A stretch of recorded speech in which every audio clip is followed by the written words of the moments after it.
আজকে এখানে চ্যালেঞ্জ করি, এখানে কয়েক হাজার মানুষ আছেন, আমরা এতদিন ধরে জান্নাতের টিকিট বিক্রি করি, কার কাছে একটা টিকিট আছে একটু ওনাদের কাছে অর্পণ করেন।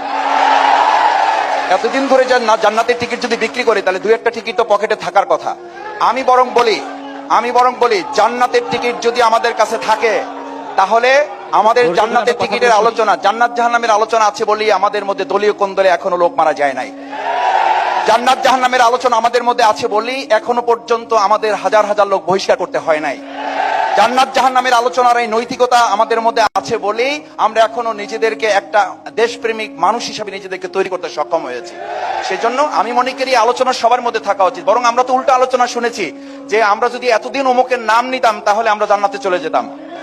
বরং আমরা যদি এটা করতাম, নামাজ রোজা দরকার নাই, আপনারা এটা করেন তাহলে জান্নাতে চলে যাবেন। তো এই কথাগুলো আমার বোধ হয় আমাদের মানুষকে, ধর্মপ্রাণ মানুষ আমরা সবাই, আমাদের ধর্মে আঘাত না করে কেউ কথা বললে আমাদের জন্য ভালো হবে।